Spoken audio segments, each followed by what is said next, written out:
Well, welcome everybody. Happy New Year. This is our first SALT Talks for 2024. Hard to believe we are in 2024. This year this is the beginning of our 10th year of SALT Talks, of SALT.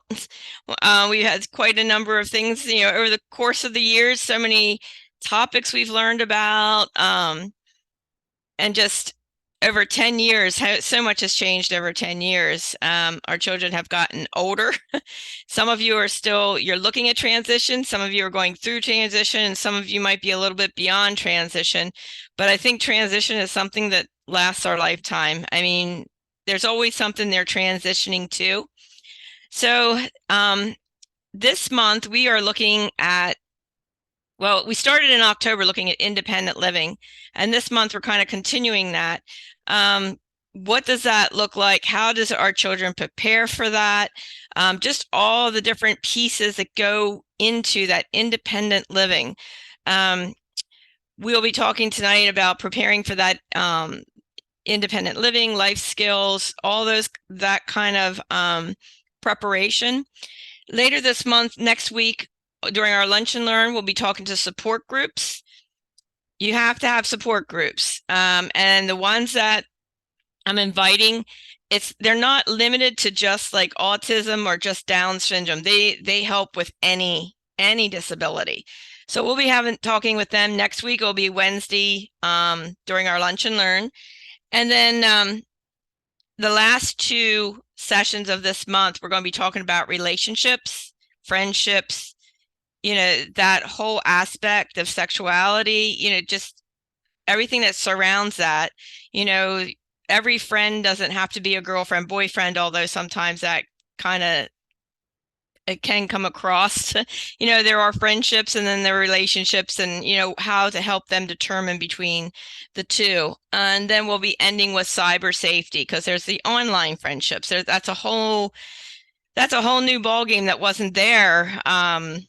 I don't know, even 10, 12 years ago. That's kind of all just, especially since COVID, has just kind of sprung out.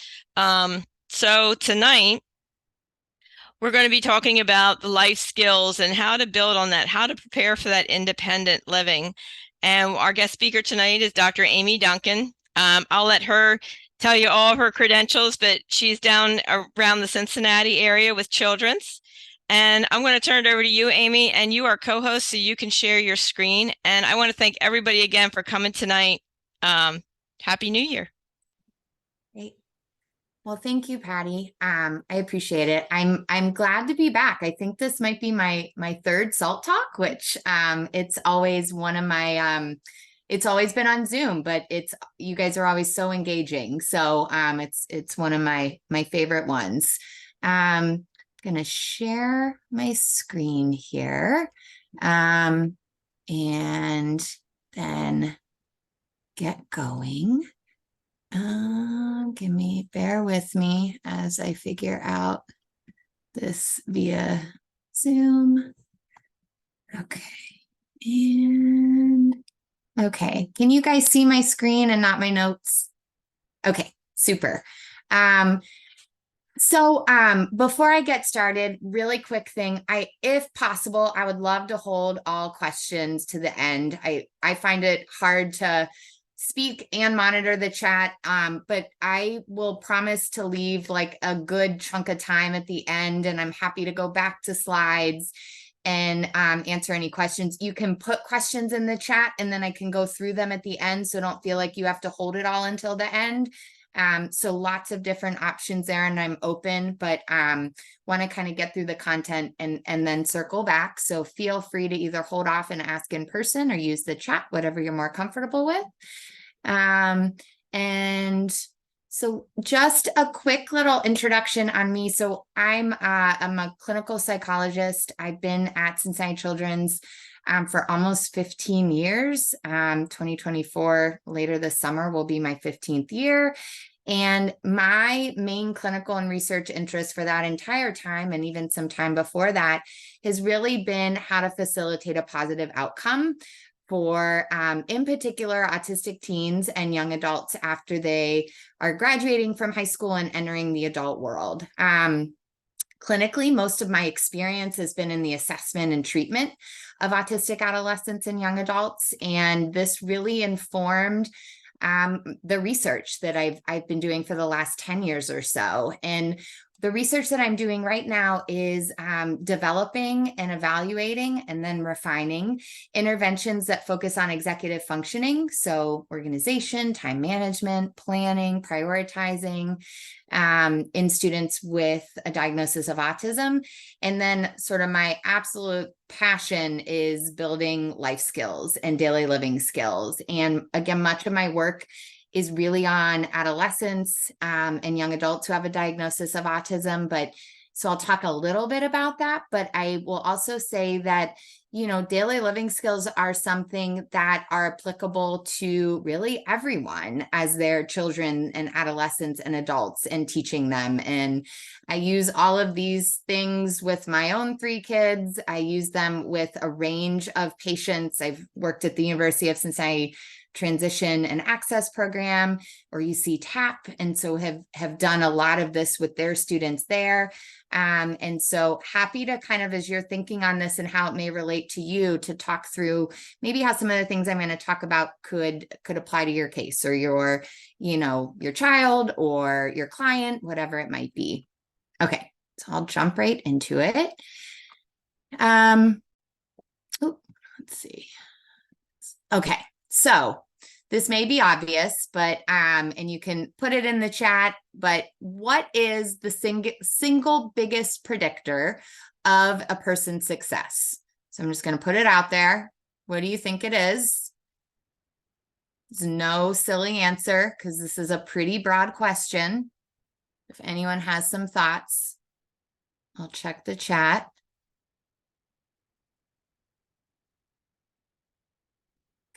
Let's see.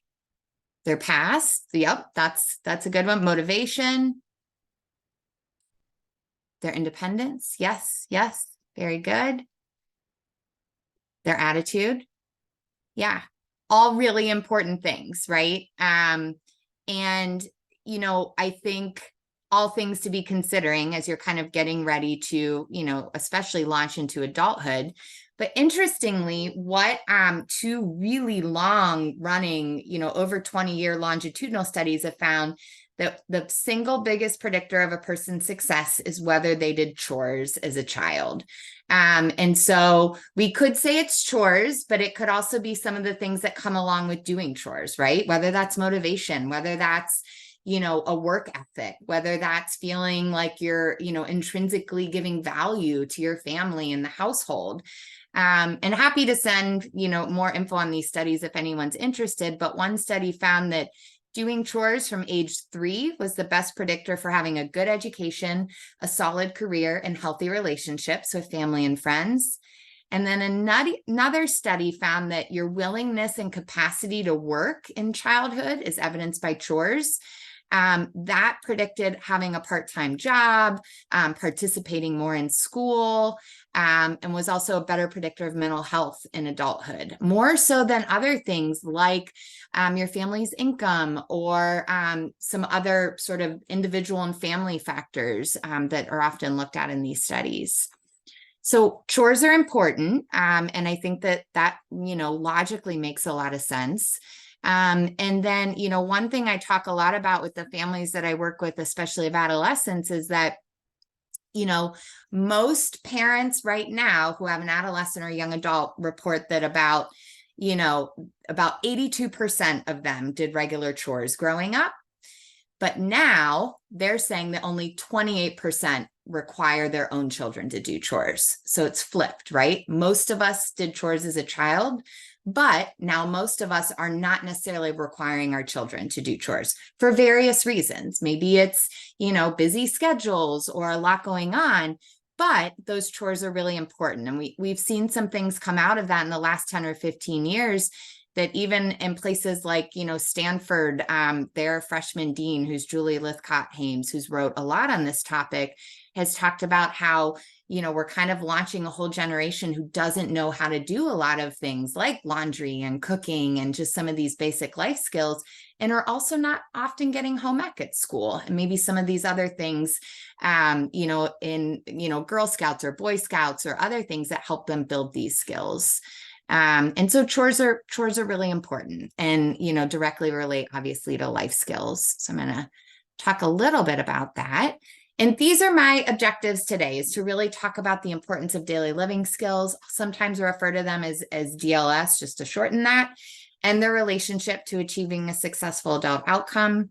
I'm going to define daily living skills and how you can assess them. And then, the majority of the time I'm going to talk through, how to kind of develop a comprehensive plan for tackling, acquiring, and mastering daily living skills, really using evidence-based strategies, which are just strategies that we know work and have been shown that time and time again. Okay. So most probably know this, but when I'm talking about daily living skills, these are really all the skills and tasks we do to take care of ourselves across the lifespan, at home, at school, and in the community. And they tend to fall really under sort of three main areas. The first being personal. So that's taking care of yourself, right? Eating, drinking, getting dressed, toileting, taking a shower, brushing teeth, putting deodorant on, choosing what clothes to wear. And then also, as you get older, it's managing your own health. So appointments, medications, making doctor's appointments, these sorts of things. The second area of daily living skills is called domestic, which is just all really related to things you would do in your household.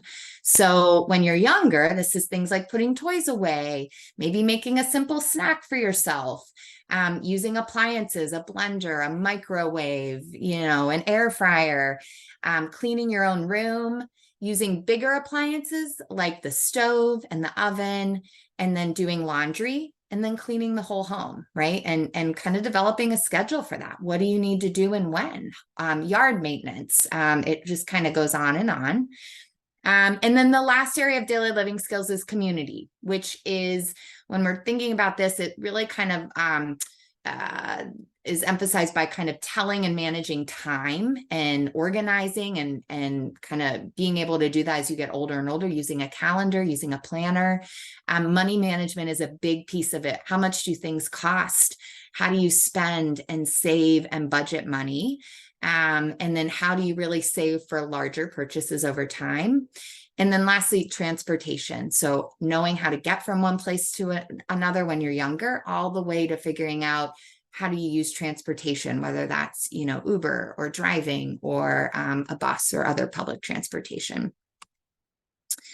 And so I know I said a lot of my work is centered around autistic adults. And so I just want to put this up there, is that, one thing that we know is that when we're talking about autistic adolescents and young adults, that, more and more are graduating from high school each year.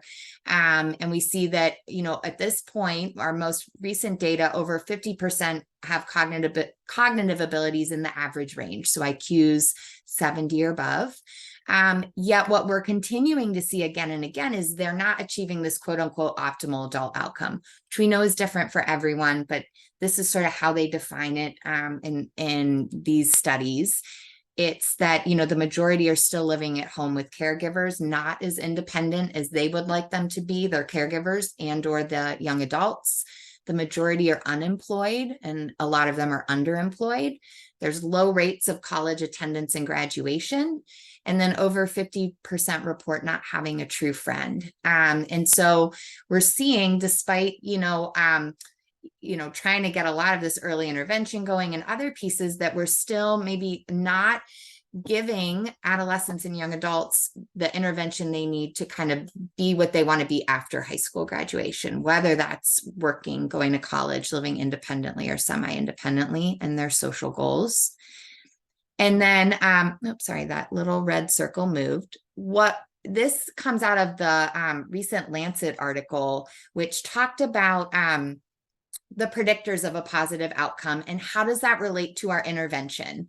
And so, you know, even not just in autism, but in a lot of other neurodevelopmental disabilities, we're really focused on social and language and motor early on, because we know that that leads to these adult outcomes of autonomy and independence and happiness and well-being. But other things that we're maybe not often as focused on are things like delayed daily living skills. And so we know that at age 4, adaptive skills encompass daily living skills. And then at age 9, daily living skills are predictive of these things in adult outcome. But there's not a lot of intervention and a lot of focus on these things, despite the fact that we know that we can really oftentimes make some significant progress in building these skills and mastering them and then generalizing them. And so it's a potential area that people have gotten pretty excited about in the last 5 years, that this may be a way to really kind of help individuals really get that adult outcome that they want, and that their caregivers want for them as well, is really focusing on daily living skills. So I'm just going to go through this really quickly so I can get to the meat of this. One thing that we know, and this is a study our team recently did, is we asked 150 caregivers of autistic teens what their teens' daily living skills strengths are. And this was the average age of 16. And these were actually all teens who did not have an intellectual disability, so had average or above IQ. And what you'll see is that the majority of these strengths are really things that we would expect preschool and school-age children to be doing, right? Getting dressed, telling time, knowing what coins are, being able to turn on a TV or use a cell phone.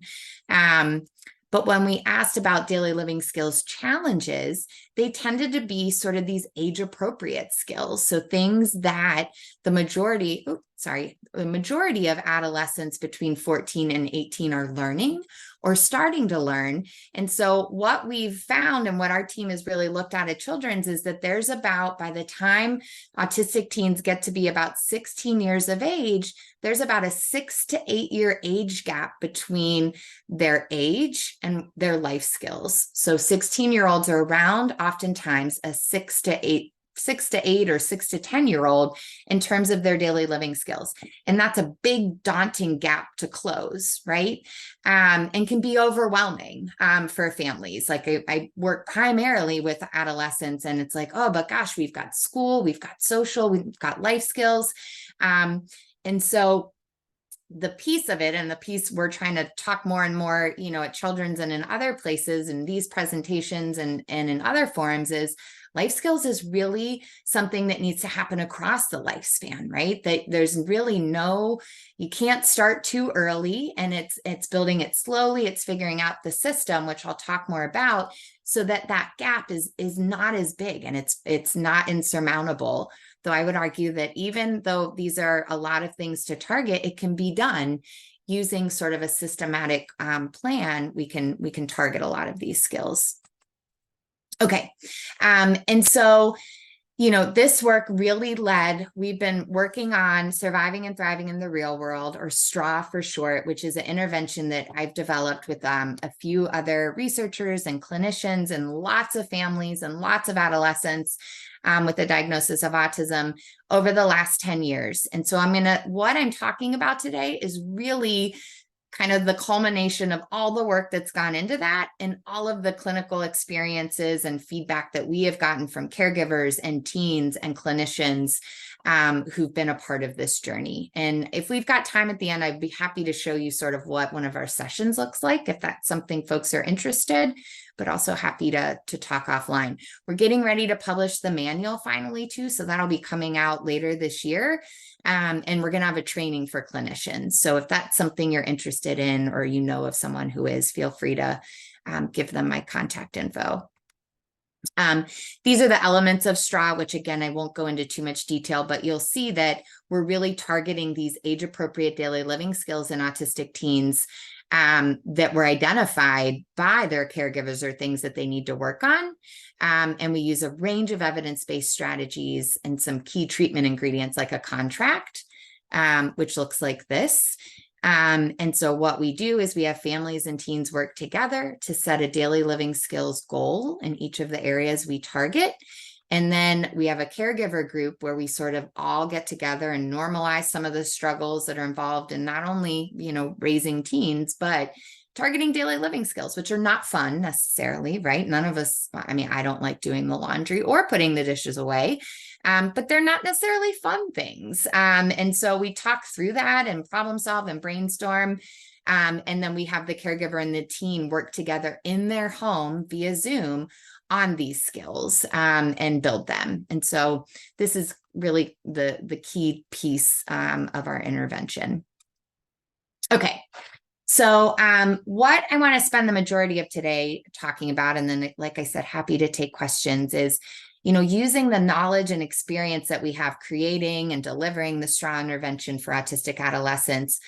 Our team sat down and really put some resources together to help any family, any caregiver, any staff member who wants to create a plan to first assess daily living skills and then figure out, okay, now what do I do? Now that I know what the strengths and challenges are in daily living skills, what do I do next? What does that look like?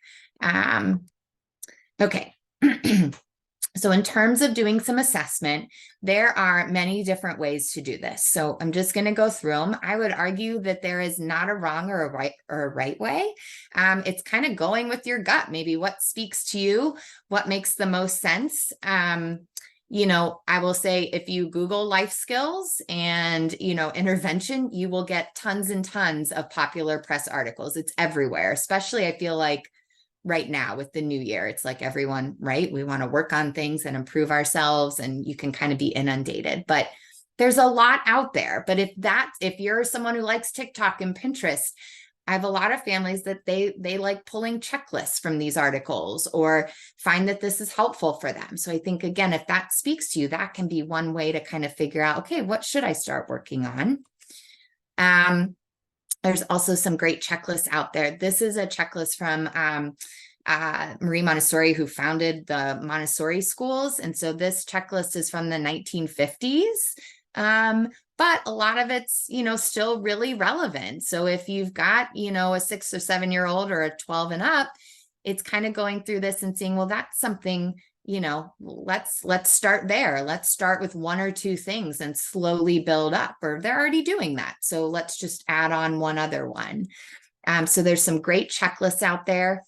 Here's another one that's just taken from Parents Magazine that kind of talks through, okay, at these different age ranges, here are things that you can expect your child to be able to start working on. These are age appropriate. And, I think, and this like a whole nother topic, and I'm sort of a daily living skills geek, if you haven't figured that out, but, one thing that I think in working with a lot of families, I think the pendulum, at least in America, has swung such that we are not necessarily requiring, the majority of us parents are not necessarily requiring our children to do a lot of these things. So families will often say, well, gosh, I would never even think about having my 12-year-old pack their lunch. Like, that's just something I do for them. And so that, if that is something that's important to that caregiver, that's one thing. But if that young teen is capable of doing that, let's teach that skill, right? Because that is something that can go a long way. Then they can make lunch for themselves on the weekends. Then they can start making their after school snack. It's a good thing for them to kind of be able to plan to have enough time in the morning or the night before to pack their lunch. And so sometimes, if you're a clinician, you may have to do a little bit of, sort of like gentle challenging and problem solving around, okay, well, let's talk about why we might want to target that. But if you're a parent, it also might be asking, okay, what's my reason for not targeting that? Or, because sometimes there is a reason. Is it a fine motor issue? Is it a sensory issue? And are there things that we could maybe put in place as a workaround or as a way to build that skill with some compensatory strategies? So these checklists are just really helpful food for thought. I love this book. So it's on Amazon. She doesn't pay me to say this. I don't know her.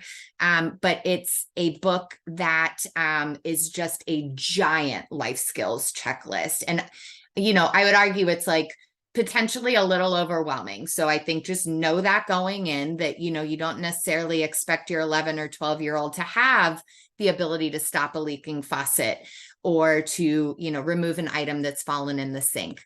One thing to think on, and this is sort of something I've tried to like really adopt in our own home, is if an opportunity arises, like I needed to fix a toilet 6 months ago, and I pulled up a YouTube video with my 11-year-old at the time, and we worked on it together, right? And that was a way, that him and I kind of problem solved. Okay, what parts do we need? All right, we've got to go to Home Depot and get that. Okay, and now let's watch these videos, make mistakes, fix them. That is a really great skill to kind of walk through. And that can be done with cooking. That can be done with a lot of different things. But sometimes I think it can be overwhelming as a parent in particular to say, oh my gosh, I'm going to have to carve out hours within my week, where the reality is we do a lot of these things on a day-to-day basis. And it's like, how do you bring your child or teen or young adult into that and kind of pull them in and do some, more naturalistic teaching and modeling so that they can then learn that skill and become independent. But this book has really great in-depth checklists, and I think can just be helpful for saying, okay, am I on the right track with targeting some of these things? Or, oh, actually I haven't done that. I need to pick it up. So nice, lots of detail. This is a list I really like for older adolescents and adults as well. So this is from the College Living Experience, which is, a program that seems to be really active, especially on the West Coast, that is, a college experience that's really focused on life skills and employment. And I think a little bit on college, but more so on the former two. And this is available, I think, on their website. If you can't find it, I'm happy to send you the PDF that I have. But these are checklists that they have identified as some critical skills that the young adults in their program really need to be able to do. And I would argue that everyone who is, kind of getting out there and wants to work and get up and get going with their day, these are really important skills. And so I show this because I think it's a valuable tool. So they focus a lot on morning routine, that these are the things that you need to do, right? And a simple checklist can be a way to eventually learn all of that so that it just becomes automatic and something you do without even thinking about it. They've got some tips on things like time and organization. These are things that would be helpful to implement. So using a weekly calendar system, having one place in your, apartment or room where you put everything down, and that becomes a routine so that you're less likely to lose things. Household upkeep, that these are things that need to be done, daily for some, every other day or weekly, depending on the individual and their household, but things to be working on. And they've got some other things that I didn't include, but those were the main ones for daily living skills. And then this checklist is the Parents of Teenagers Survival Checklist. It's also pretty lengthy. I know a lot of school districts use it, so you may have seen this. And it also goes through, a lot of daily living skills for teens. Can they store tools, put up a shelf, set a thermostat? So just kind of getting an idea, are there areas that are, more difficult? Are there areas of strength? And then what are the things that you want to tackle? So, and this is freely available if you just Google it. The Vineland Adaptive Behavior Skills, this is a formal assessment measure. So if you have gotten an assessment at a children's hospital or from a community provider, it's potentially likely that you filled this out. It's a green booklet, or it's on the iPad now, that asks a lot of in-depth questions about daily living skills in those three areas that I mentioned earlier. It's really like our gold standard measure, but it does cost money. So it's not something you can get readily unless you are a clinician. But it's something, if you are seeing a clinician and you want to get an idea of, where does my child or teen or young adult fall, it can be a helpful tool to, again, sort of identify strengths and challenges. And I end with this to just kind of talk through that, daily living skills is something that we know is really linked to a lot of the developmental tasks of adulthood. And so, while, whatever skills you choose to target, it's sort of thinking about that. What are your young adults' goals after they, graduate high school, or, as they get into their 20s? Is it, getting a part-time job? Is it living semi-independently with a roommate? And what are the life skills that may prevent them from reaching those goals, or may be a challenge as they're working to get to these different goals of adulthood? And those might be the ones to start with as you're really thinking about, gosh, which ones do we work on? It can be really helpful to think through that big picture and to identify those things, or to engage with your child or teen or young adult around that. Okay. So that was the assessment piece. So at this point, the thought would be that you've sat down and done an assessment or kind of talked through that. And now it's, how do we create a plan to tackle these daily living skills? What does that look like? And so this is critical, this step one. And so it's prioritizing what skills to target. And, I would say this is an exercise that I often encourage caregivers to do a little bit on their own. But then it's also, if feasible, it's bringing in the teen or the young adult to have a conversation about this as well, because that is important to get everyone on the same page and for everyone to get buy-in. And that's what we do in our straw intervention as well. But you really want to think through, what things do you want to target at home, at school, or in the community? And I think these are the 4 big questions to ask. And so the first is, what skills will have the largest impact? And impact can be measured in different ways. So is there a daily living skill that, if targeted, would make everyone's life easier?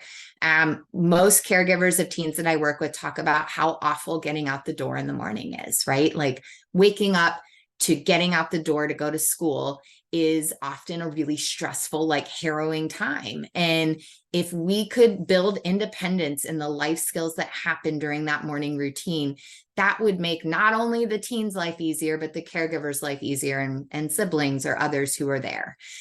So that's an important thing to think about. Are there skills in terms of impact that will help the teen become more independent in a specific area that's needed?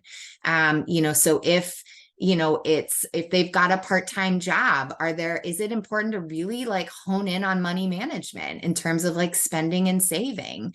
Is that money burning a hole as soon as it's deposited in their account and they spend it? Do we need to really kind of hone in on working on some money management skills? Because that will have some impact for that teen to help them become more independent as they get older and older. Impact in terms of, how could it decrease stress in the family? So I mentioned getting out the door in the morning. A lot of families talk through, even if they could help with a little bit of dinner prep. We get home at 5:30, and to get homework done and get everything on the table, it's harrowing. So could we have the teen maybe help with that as a way to build their life skills to kind of decrease the stress of the entire household? Impact in terms of improving social relationships and interactions with peers. We live in a culture that does value things like wearing deodorant and washing hair and putting clean clothes on. Is that something that the teen or young adult needs some assistance with, or needs some instruction in that area to have some impact in terms of their relationships with peers? But then that also translates into work, right? That you often have to have a clean appearance to, depending on your job, but for a lot of jobs. Okay, easy. What skills may be the easiest to target? Are there skills that the teen knows parts of? Right. So maybe with cooking, maybe they can, chop up the, vegetables for the stir fry that is their favorite meal, but they don't know how to actually use the stovetop to do that. And so is that something that they would potentially be really motivated to do, but could also be pretty easy to add, the oil and add the vegetables or the meat in, whatever it might be. What skills are others providing maybe just minimal or occasional prompts or supervision for. So waking up is a skill that I think I have like brainstormed 180 different ways to get teens and young adults to wake up independently, because that's something that a lot of us prompt for, right? Whether it's going down and shaking them, or if their alarm goes off and they don't get up, we go down and, get them out of bed. What are things that we could fade that back earlier on, so that by the time maybe they're out of the house or living semi-independently, it's not going to be such a struggle for them to get out of bed. In terms of difficulty, also thinking through what skills are they particularly dependent on a caregiver for, and are there skills that they're resistant to learning? That's important to kind of be aware of too, and think through when you're going to tackle those and how, but also if you can kind of chip away at them slowly. And then motivation is huge. Are there skills that teens are interested in learning? And there almost always is. It's just kind of figuring out what that might be. Cooking is a big one. And cooking can come with a lot of other skills that are inherent. There's cleaning up. There is, time management with setting a timer. There is using technology, getting the right ingredients out. There's a lot involved in cooking. And if teens or young adults are motivated in that, that can be a really great kind of gateway daily living skills place to start. Motivation also in terms of the caregiver. Is there something you would enjoy teaching them, or that you would find sort of engaging to kind of work with them on? Because the caregiver or any support staff would be involved in this. And then thinking through what obstacles there are. And this is really important, because even obstacles like time to devote to working on these things, because this will take time, commitment on the part of the caregiver or the teen or young adult, just kind of being aware that this will take some effort over time, that there's going to have to be some consistency. If you want to learn cooking skills, it's not a one-off. Typically, it's multiple times that you're working on these skills. And so those are often things when we're chatting with families, it's like, hey, let's just be honest. Like, let's get these obstacles on the table, because we want to know what we're working with, and then we'll problem solve around that. And that's always the goal. So those are things to really just be mindful of as you're getting ready to do this. And then, hopefully after you've done this, if you feel like you need to do an assessment or do more, you can, but sometimes just these questions will help you identify what you want to work on, and you can go from there. You don't need a formal assessment like the ones I just showed. Okay. So I'm just going to walk you through, like I said, life skills. My kids don't know that they are, just true guinea pigs for working on life skills. So I'm going to take you through a case example, because I want to make the point that obviously this works for teens and young adults, but it works for younger children too. And that this is a nice way, if you are a parent or a staff who supports elementary and middle school and high schoolers, that it's never too early to start on these things. And so this is my son. So we did this when he's 9, though he's 11 now. We're doing much of the same things now as well.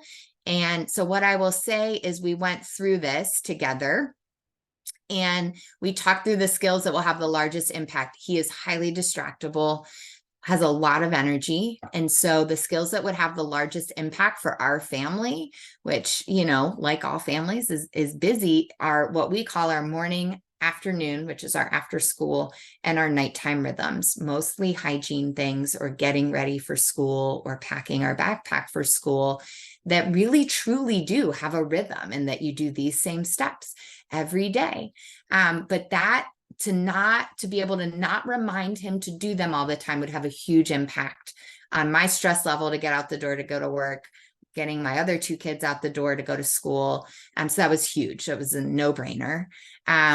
The other thing that would have a large impact is just being able to help with a chore that I think would help him learn some cleaning skills, and having something that is contained and not huge, like a bathroom, as opposed to like his own room, which is easier for him, which I'll talk about in a second, felt like a good place to start in terms of having an impact. And let's teach you some good cleaning skills, but it's manageable and you're not going to necessarily feel overwhelmed and get easily distracted. Skills that were easiest to target. He, as a kid, for whatever reason, has always been good at cleaning up his bedroom. I don't know why. It's great. We've got, tricky things in other areas, but he's been someone who keeps his bedroom pretty tidy. That's important to him. And he likes to kind of have things in his own place. So that was easy, but there were a few things we could tweak, like, let's actually put your laundry away where it's supposed to go, not just kind of put it all in one drawer. Things like take the trash out once a week, bring it down to the main trash can, that were easy to target with just kind of a few tweaks. And then he is a kid who would be outside all the time if allowed. So he was very motivated to do yard work. He wants to rake leaves and shovel snow and cut the grass. And so it's just a matter of finding the time to teach him how to do that, to supervise, to give feedback, that kind of thing. And his motivation for all of this is he wants spending money, and he's a drummer and he wants to save up for cool drum parts, but they're really expensive. And so for him, having a weekly allowance that he could earn for doing all of these things, and then also learning how to do yard work to maybe have neighbors give him a few dollars for doing those things, was huge for him, because we weren't going to be getting him this drum equipment on a regular basis that he wanted. As I mentioned, his obstacles, really trouble focusing, gets distracted in the middle of tasks, find myself prompting him a lot, having to slow him down, look him in the eye, give directions multiple times. But his strengths is he does great with checklists. We have checklists all over our house when, for different things. And he's very motivated to just get verbal praise, wants to do well, wants to, show me that he shoveled the driveway and he did a good job, that kind of thing. So the intrinsic, that's important to him. So that's him. So that's step one. So I asked, all of those questions, and my partner and I sat down and talked through those things and put together a plan, right? And so I'll show you that plan here in a moment. And so, you don't have to call it a contract, but that is essentially what it is. And this is a behavioral strategy that's evidence-based, a contract that we know works. And the reason it works is there's a couple of different reasons. It makes things really specific. But it has the necessary detail so that every person who is a part of the contract knows their role. So, the teen or young adult, their expectations for this daily living skills is this. And, the caregiver's role is typically potentially providing a little bit of support, whether that's through instruction or practice or feedback. But also, as their learning skill, it's providing some sort of reinforcement or reward, right? And so this contract sets it up so that we're really kind of making sure that the child or the teen or young adult is successful at learning this skill and gets some motivation out of it. In the same way that we go to work and get paid, learning daily living skills is not often exciting and intrinsically motivating. So having a reward tied to it makes it much more likely that the skill is learned quickly and is learned, really in a, comprehensive way that will be remembered and last. And so we'll talk more about that shortly. But when we think about a contract, it may include the following things. So what skills are being targeted? Okay. And how much prompting is allowed. So for the example of the morning routine, which all of my kids, we have sort of a morning routine goal. The goal is that they have to do their steps, and we put them on a checklist, and they can get one prompt, and it has to be done by 7:30 when we have to walk out the door to go to school. Okay. And so for the morning routine, they know exactly what that entails. They know they get one reminder, and it's usually at 7:25 when we've got 5 minutes left, and it's got to be done by 7:30. In terms of what strategies will be used, so we'll talk more about some examples of these. It's things like a checklist. It's things like, we use like our Amazon Echo, the Alexa, to set at 7:25. It says you have 5 more minutes till you need to be out the door, right? That's not technically me prompting them, right? But it's a reminder, okay, wherever I am right now, oh, I haven't brushed my teeth yet, or yep, my homework folder is in my room. I got to grab it, right? Lots of different strategies you can do to help with acquisition and mastery of skills.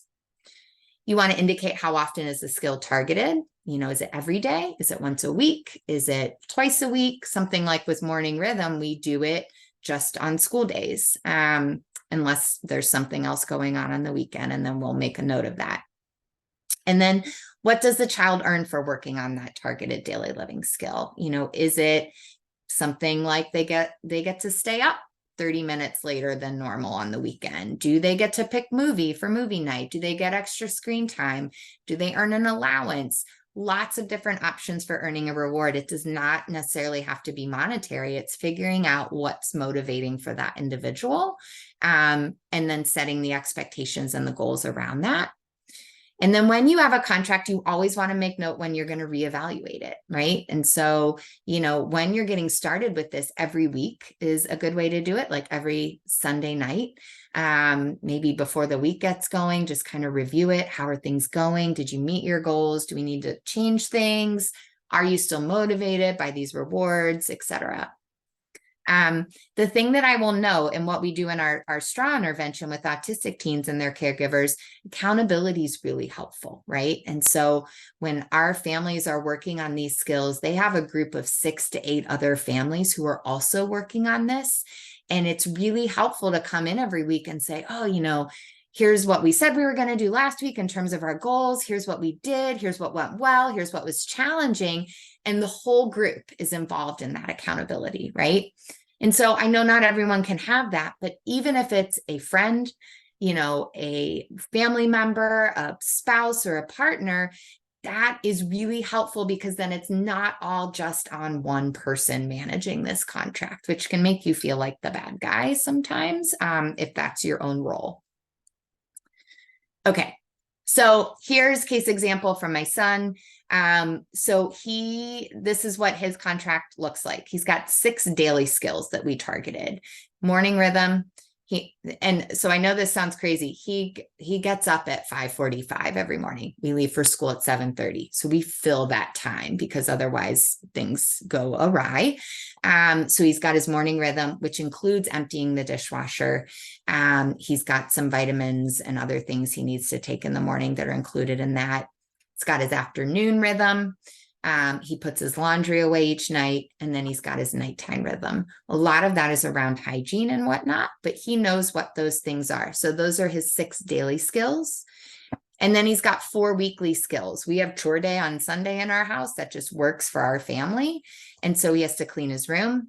On Tuesdays, he has to take recycling to the curb and bring it back up the next day. He cleans the kids' bathroom, and then he has to mop our downstairs floor after another sibling has vacuumed it. And then he's got extra skills that he just likes. He loves raking. He cuts the grass in our yard. He picks up sticks because he likes the fire pit and wants to build a fire. He waters the garden.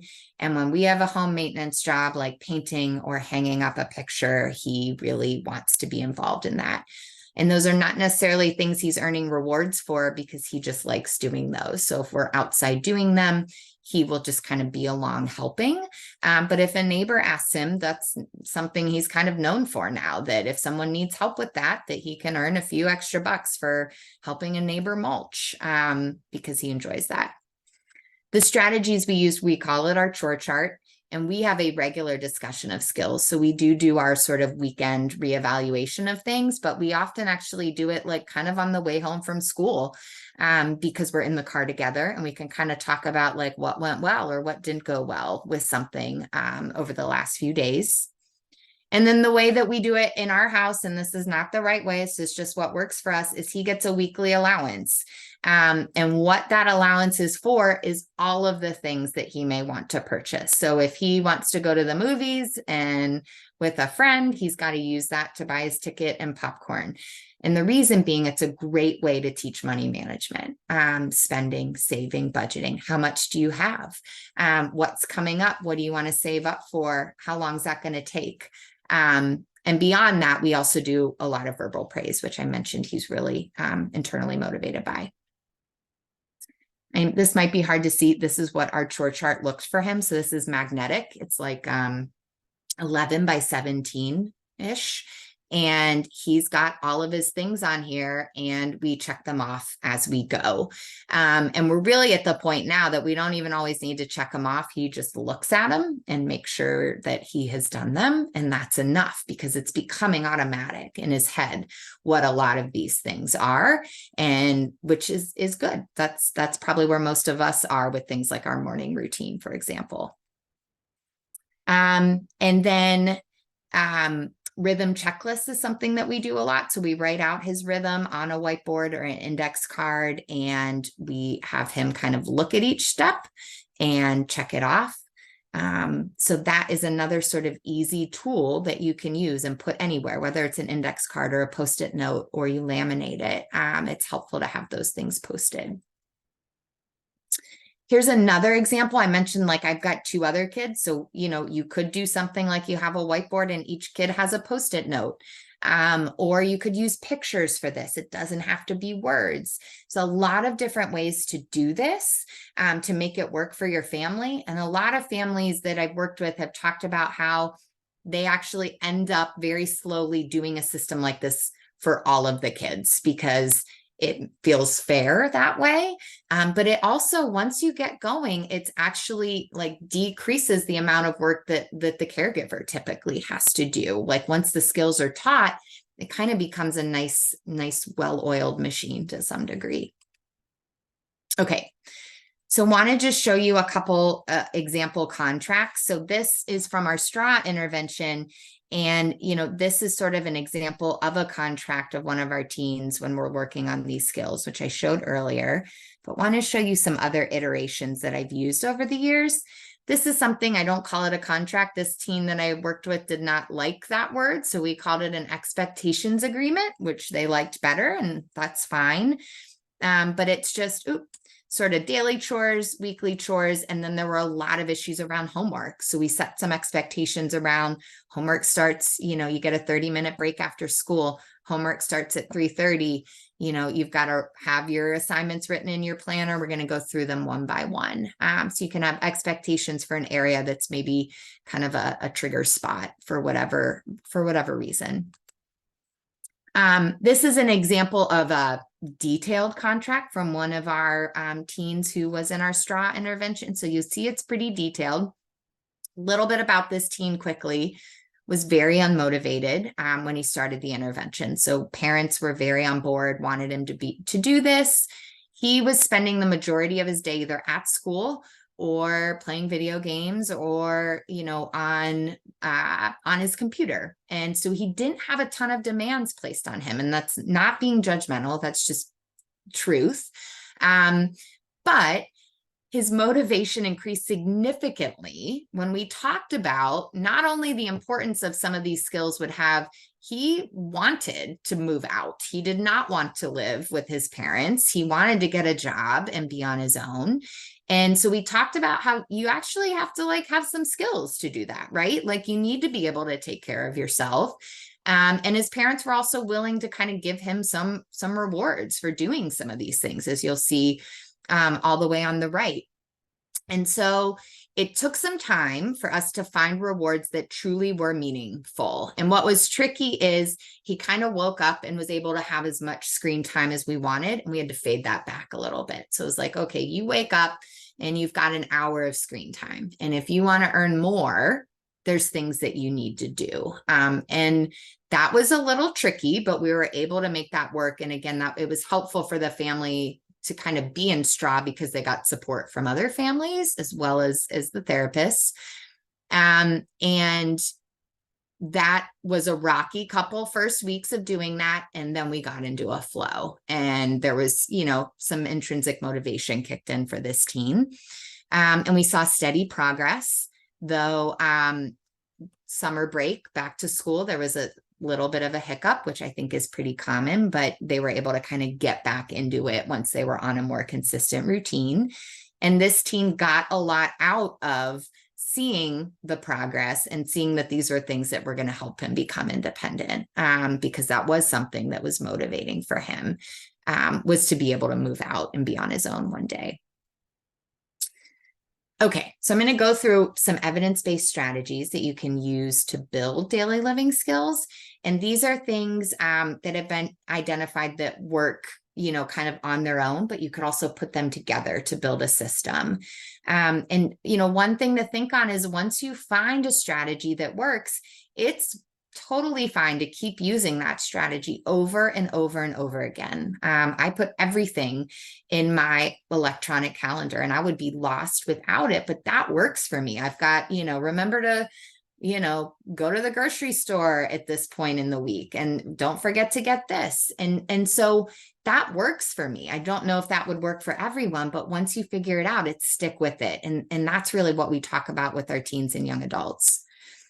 If this is a great resource, if you want to Google, it's out of UNC's Frank Porter Graham Child Development Institute. This is super busy, and I know that. They are a group that every few years they go through all the research articles out there, and they pull out evidence-based practices, which is what this EBP is, or evidence-based strategies that work for different age groups for different skills. So this is the evidence-based practice of video modeling. This is its definition. And this is, in terms of research, the age groups that it works for to build certain skills like communication and social. So it can be useful to say, okay, is video modeling helpful for daily living skills? Yes. So from preschool all the way up to young adults, this is a helpful strategy. And that's good to know, because that could be, something you put in your toolbox to try. One thing we know is that behavioral strategies are extremely successful in teaching daily living skills in particular. And so I'll go through some of these. Task analysis is, a fancy word for saying you take a task like your morning routine, like brushing teeth, and you break it into its steps. And you do this, it's very individualized. You can get very detailed and have, 40 steps for your morning routine, or you could have 10. Maybe you're combining some, maybe you're, kind of collapsing everything you do in the bathroom. It's going to depend on who you're working with and how much detail they need. And then after you have it broken down, it helps you figure out, okay, can you do this step independently? Yes or no? That helps you figure out what steps need to be taught. And are there things that you could do to become more independent? And what might those be, right? So waking up on your own. Maybe it's you have a actual alarm clock on your nightstand, but then maybe your phone alarm clock is all the way across the room and you have to physically get out of bed to shut it off, because that will actually wake you up and get you out of bed. So task analysis, we use it. It's probably one of my go-to strategies for just about every daily living skills we teach. That's a little complex and has a handful of steps. This is an example of how you would make that sort of electronic, right? So here's your morning rhythm. A reminder goes off at 6 a.m. and you've got all your steps in there until it becomes automatic, until you don't need to look at this, but it's there if you need it or if you want to just check. Chaining, without getting into too much detail, is really just a teaching method where after you have identified, so this is a 12-step hand washing, chaining, you could either teach the first step and then you help the teen or individual do all the other steps. That would be forward chaining. And that then you slowly teach each subsequent step until the individual is independent. You could also do backward chaining, where you start with the last step and you go to each prior step until the teen is independent. And that is just kind of something that's individualized for that person. But this could be done with anything. Here's a bathroom cleaning checklist that you could do chaining with. So you could do very, kind of some more basic skills like hand washing, toothbrush, but also something like, cleaning the bathroom or, cleaning the kitchen after you cook. A recipe is basically a task analysis, right? So you've got your ingredients, and then for making scrambled eggs, it breaks down every single step and tells you what to do with all the ingredients. And so this is a really useful way for anyone, especially I think very like novice teens and young adults who aren't in the kitchen much, to have the support that they need, but to be able to have this resource to look back on. And oftentimes we go to all recipes a lot in our intervention because there's often videos. So you not only have the, task analysis of the thing you're cooking, but you have a video to watch too of someone doing it based on that task analysis. The other behavioral piece is motivation. So we start this in our straw intervention as well, thinking through what motivates the teen or the young adult, and is there a way to pull that into building life skills, right? Cooking is an easy one because food is intrinsically motivating for a lot of folks. So it's like, well, if you cook, you get to eat it, right? But some other things you may have to figure out, okay, how do we motivate, building the skill of laundry or building the skill of cleaning your room? What might that be? And we do this a lot too. Maybe it's that you give yourself a piece of chocolate after you, finish cleaning the kitchen up at night. And that's okay. It doesn't have to be a big reward, but this can be a way to build that skill. Okay, so I want to make sure we have time for questions. I'm going to go through some of these things a little more quickly. Evidence-based strategies. So I'm going to talk through each of these. I mentioned this a little bit earlier, just in terms of like naturalistic teaching as well. But a big piece of it is adult or peer modeling. And I like the grocery store as an example of this, and that, most of us are going to the grocery store and still doing that at least a little bit. And, if your teen or child is with you, it's an opportunity to work on so many skills, giving them a list and having them, find the items after you've done that with them, doing some price comparison and kind of modeling your process for, okay, why am I buying Kroger spaghetti versus the Barilla spaghetti, or one's on sale and one isn't. And so this is something that, again, most of us are doing, and it's like bringing them along and modeling, and not the whole time. You don't need to narrate your whole grocery experience, but maybe you hone in on one area, being able to find things in a grocery store and pick them out. And maybe it's the things the teen likes. That can be motivating in itself to do that. But that can be done for a lot of things, laundry and cleaning. That modeling piece, that instruction piece is critical to the teen often feeling competent. Okay, I can do this. I've seen you do it with our pots and pans, using our spatula. I feel comfortable trying this out on my own. So that's a critical piece. There's also a gajillion videos out there of things like grocery shopping and laundry and cooking. So some teens prefer to find videos out there. And so that could be a resource that not only teaches, but that they may be more motivated to do than maybe watching someone in person model that for them. WikiHow is another resource. Some teens find this like super cheesy. Other teens really like it. But if you haven't been to WikiHow, WikiHow is literally a resource where like it says WikiHow to do anything. You type it in and it will break a task like how to use self-checkout into steps that are clear and detailed with a visual. And so it can be a really useful thing. Like there's great ones for like how to fix a toilet.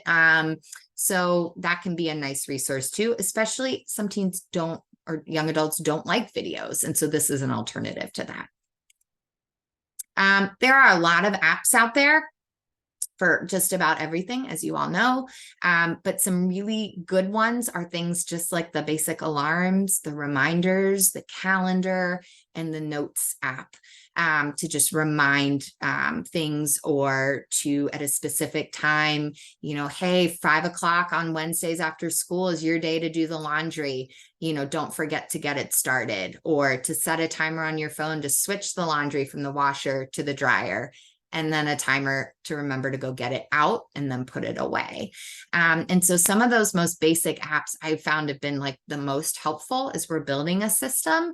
But there's some more sort of, specific ones out there for different things that can be useful too. Just a calendar app that can be color coded as well. So this can be useful, for caregivers as they're setting up things too. Something that I would say this is probably the thing we're using the most in the last 2 years is the smart speakers or the Amazon Alexa, because they can do a lot of things. You can add things to a list. You can set recurring reminders. You can set routines. It's really it's a really cool tool that is kind of doing more and more. That is technically prompting, but I think it's a appropriate way to do a lot of this prompting without the caregiver being involved. And so that's a resource we're using more and more. This is called the Hidden Curriculum, which some of you may be familiar with. This is a resource Brenda Smith-Miles put out that is sort of making things that are gray, like what are the rules of hygiene, for example, a little bit more black and white. And so, it really just kind of puts it out there. And there's some books that are readily accessible for both children and teens and adults, and also hidden curriculums for things like the workplace too. And then, as I mentioned, it's thinking through naturalistic opportunities. These, I think, are some big bang for the buck that sometimes the teen or young adult may not even necessarily realizing that like a daily living skill is being quote unquote targeted, right, or worked on. But cooking dinner together, planning an event is a great way to build money management skills, whether it was just like shop, if you had to shop for some folks for the holidays, whether you're planning a party or a graduation party for our high schoolers, we do that a lot. That can be really helpful for just like, what's our budget? What do we need to get? Who has special dietary needs that we need to keep in mind? Those sorts of things. Helping to pay bills. Like a lot of teens have no idea what cell phone bills cost or what the water bill is, and pulling them in for that to build an understanding. Cleaning the house for a party or a get together, especially if it's something they're excited about, that can be a way to build excitement around, vacuuming. And then medical appointments. So having them check in for appointments, fill out forms, refill meds, that kind of thing. And then just kind of circling back, to the teen that I mentioned earlier, our big things we used for him were a task analysis for his morning and his nighttime rhythm, which we ended up targeting.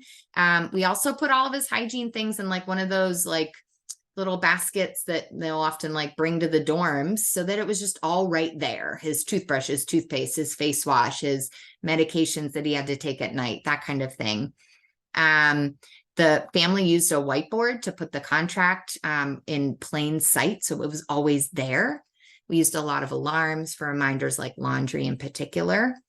The family did modeling for things like grocery shopping and cooking to build those skills. And then they continued to really kind of be on top of what's rewarding for him and how do we address that. Okay. And then, as I mentioned, kind of that last step is to just reevaluate the contract regularly.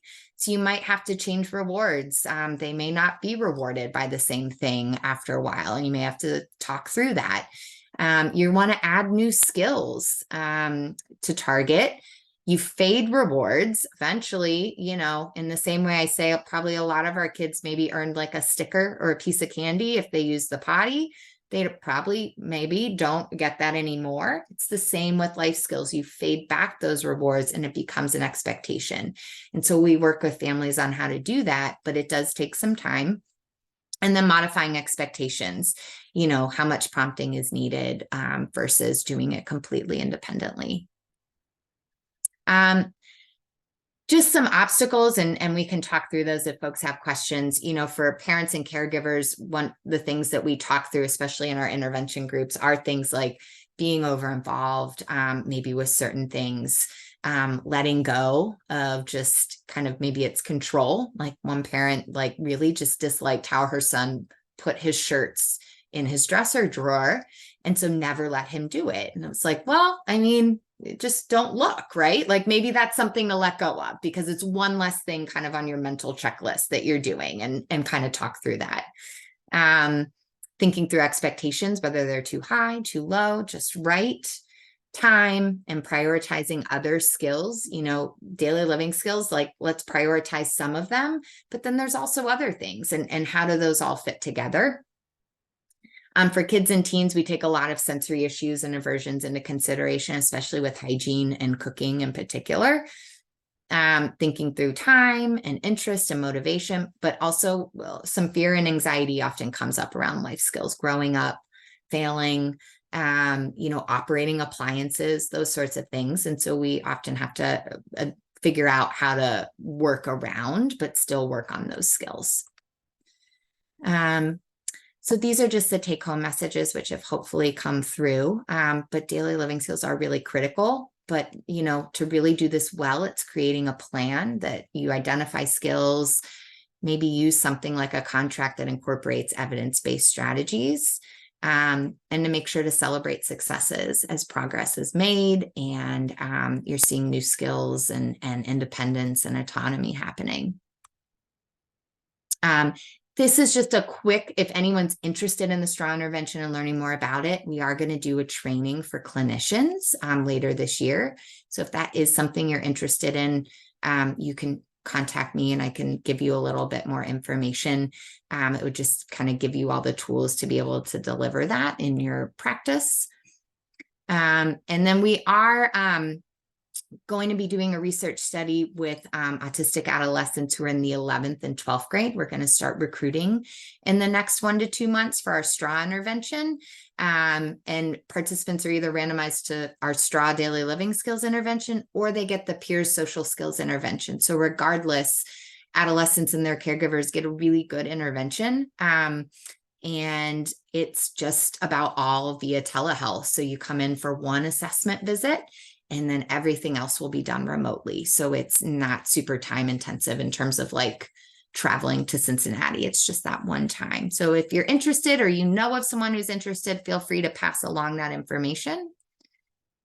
And then I am happy to pause here and take some questions. So yeah, there was a couple questions out there. I'll go back. I think I counted about 6 questions that I saw documented throughout your presentation. Great. So we had one from Sue. She said, and that was back at around going on 6:30. So you have to scroll up a little bit. Okay, got it. So if a parent has not required any chores yet and the youth is now 16, how do you help the parent to instruct the youth?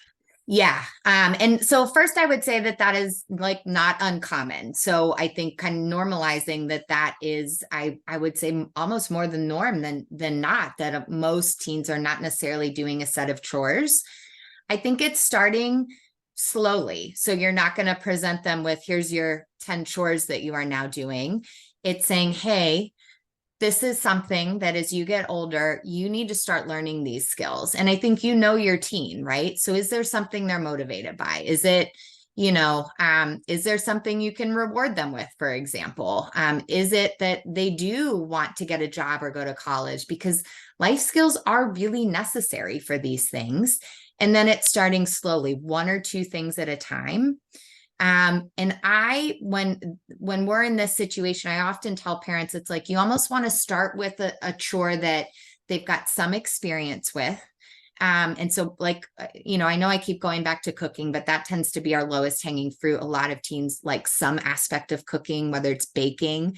And it's saying, I want you to build your cooking skills. What would you say if once a week, you pick something that we could bake and we did that together? We followed a recipe and we made brownies, or we made muffins, or we made, skyline chili dip, whatever it might be, starting there.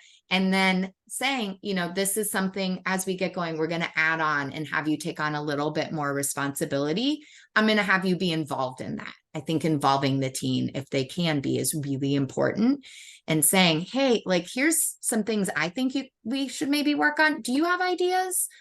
What do you think? You're going to have to catch them in the right moment. I realize this is perfect thing. But like a lot of times it's like in the car because you're not having to make eye contact. You're just like driving and it's like, hey, I've been thinking about this. What do you think? Try to catch them in like a good mood where they're maybe receptive.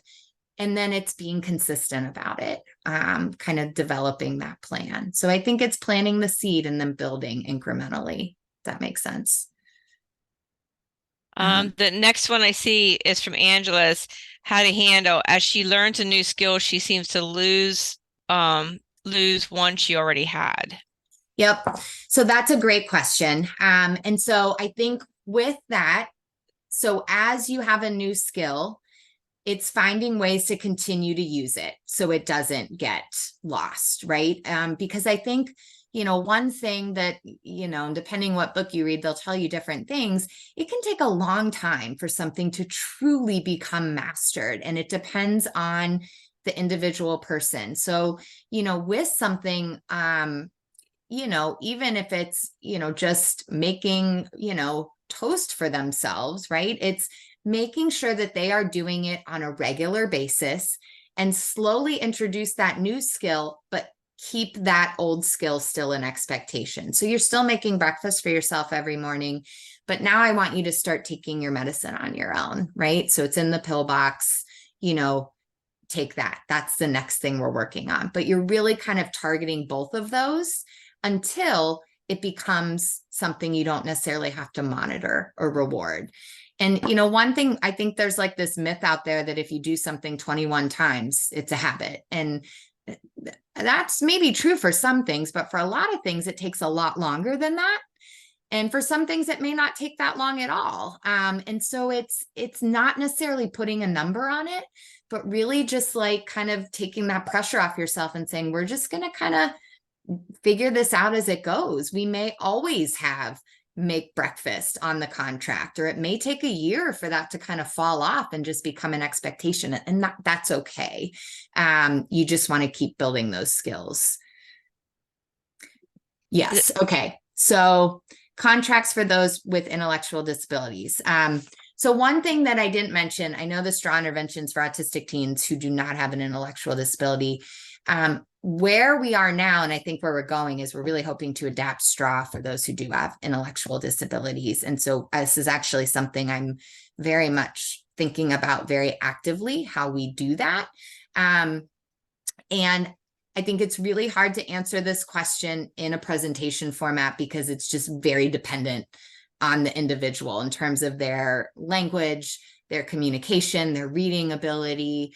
But what I would say is the bare bones of it would be very similar in that this is the goal, right? And this is what you have to define it. Whether that's using words, whether that's using pictures, whether that's modeling it over and over again, and there's a reward tied to it. And so we've done this with, we've started piloting this out with young adults who have intellectual disabilities, and it looks very different for each person. So I'm not trying to hedge the question. I just hesitate to give a broad answer because I don't think it gives it justice. But I absolutely think that this can work for that. But it doesn't have to be the be all end all either. I think it's really about teaching that skill. And for some, that may be the biggest piece, doing something like chaining and saying, okay, we're going to work on doing laundry. The end of doing laundry, this is the reward. And you work just kind of on teaching and modeling and building independence with each step. So that may be a sort of laundry contract that you're just using to teach that skill. I hope that makes sense. And I hope that helps. Happy to answer follow-up questions. Okay, Michelle. So my son started with a checklist when he was younger, and now we've progressed to timers, and he knows what each timer is for. Sometimes he ignores his timers. Yeah. How do I try to motivate him to follow the timers? We educate about future goals, and we've tried incentives and disciplinary actions, and it only works temporarily. How do we get it to stick? We've been stuck at this phase for at least 3 years now. He's 17 years old. I'm concerned about his independence and ability to progress to living on his own with some supports into adulthood. Oh, it's a great question. So I will say I've seen this a lot, and I liken it to like our phone with notifications, right? How you just like sometimes you start ignoring it, like, oh, yep, like I got a notification from Kroger or Amazon, whatever is popping up on your phone a lot. And I think one thing to think about with timers is, you know, and again, this is a bigger question that, you know, I think like individual consultation or with a therapist could really help. It's figuring out like what are you using them for, and which ones, why is he following some versus others? Can you do something different? You know, if he uses a phone or an iPad, can you put a timer for that? Can you use something like an Alexa smart speaker? You know, I've even done things like we have, you know, instead of using timers, we'll use an alarm that goes off to a certain song because it's just different. And it's, you know, you're not so acclimated to that, you know, beep, beep, beep going off. But I also think, and I'm a big proponent that I don't use any sort of punishments. It's reward focused. And that if you do this, then you get this. But a lot of times it's figuring out, you know, is the reward system motivating? Like what is happening there? I know I gave that example of screen time, but if a teen has access to 6 hours of screen time a day, earning 30 more minutes may not be motivating, right? And so it may be that we really have to like work with the family to think through, okay, are we going to have to just rework some of the rewarding things he has access to, especially if it's someone who's not highly motivated by a lot. It's maybe one or two things. And so again, it's such a good question. I would say like there are folks, you know, want some ideas for some therapists who would be good to work on with this. I think OTs are really good. Occupational therapists have a lot of experience around this work and are often underutilized. But also there's some good therapists in the community that have sort of a specialty in this area and would be able to help with this too. So I apologize. I know that's probably not the most specific answer. What are the best resources for basic hygiene skills and home safety skills? Yep, like not opening the door for strangers and fire plans. This is for those with intellectual disabilities to help keep them safer in the future. Well, and Patty, you may know of resources. I know that there's a resource, at least in the Cincinnati area. It's an organization that helps families set these up. That, you know, is similar to something like a Ring alarm or Simply Safe, but has specific features in it. And I know that UC is also doing this with sort of like older adults, so you can set up similar systems like this. And so I'd be happy if that's helpful to get that resource and send that out. But it's been a few years, but I know that they have a presentation that was, and they probably have even more resources now for those types of things. The best resources for basic hygiene skills. So one thing I'll send out to Patty after this that I didn't send to her before because I've been tweaking it part of today is I put together sort of a like master handout of the most frequently used resources our clinicians utilize. And it's like a 3-page Word document. And so I can send that out. It's got a bunch of links, books, resources, including a lot of things on hygiene and things like home safety skills. So I'll send that to Patty and hopefully you can send that out to attendees after this. And, you know, so there are some really good books on basic hygiene skills. Taking Care of Me, Part 1 and Part 2, which is a book, first edition and second edition out there that is geared towards individuals with autism and intellectual disabilities. That's a really good one. And then Jeb Baker's Preparing for Adulthood, which is another book that would likely be useful in terms of hygiene, as well as the Hidden Curriculum that I mentioned earlier, that really just, it's, I think the only thing with that is some families have different expectations around things like showering. Like I think the Hidden Curriculum says you shower every day. that's just a rule. You put deodorant on every day. So I think it's helpful to screen some of those things if you as a family member disagree, but those would be a couple good resources to start with.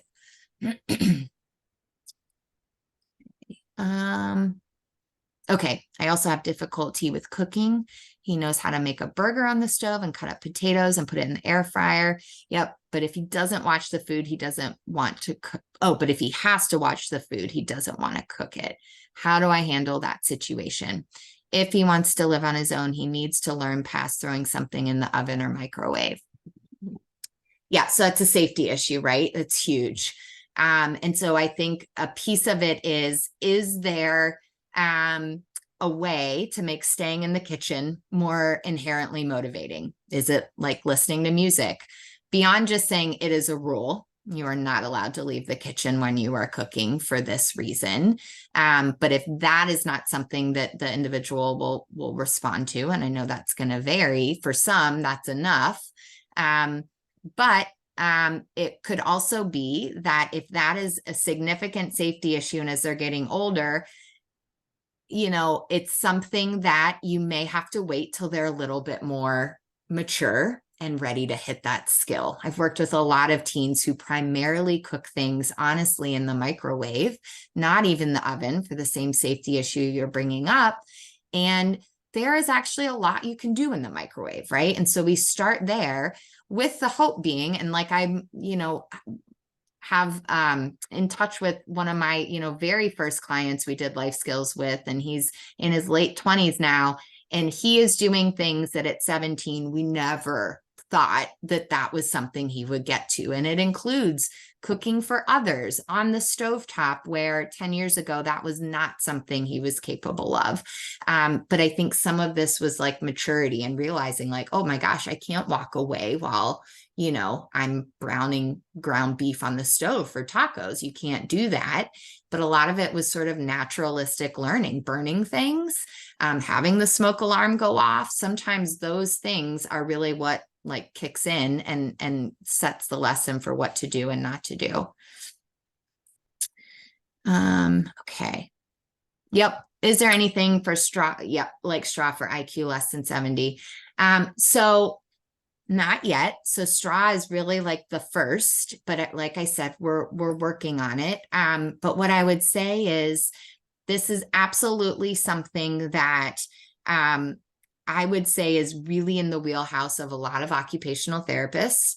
I know I'm a psychologist, so I think the piece that I bring to it is sort of that behavioral piece, right? Because I think that can be complex. So some psychologists, this is also really in their wheelhouse, and that setting up, motivation systems and helping families tweak things is really like a lot of what we do, especially with neurodevelopmental disabilities. But OTs can be a huge help in teaching some of these skills and helping set up the system. So it's not available yet, but I think a lot of professionals have the resources to do that. Absolutely. Any other questions or things that would be helpful to talk through? I looked up a few for safety, assisted technology, a couple of them where they're safe in home. Yes. I'll get that link and post it. Also, Ohio DODD has assistive technology. They're technology ambassadors. We're going to be having them speak in May, but they touch on a lot of that too. But you can go to the DODD, which is Ohio Department of Developmental Disabilities. You can go to their site and actually, let's see, we might be posting that. Yeah, there it is. It's posted in the chat, and they have a lot of information on the assistive technology and safety as well. Okay.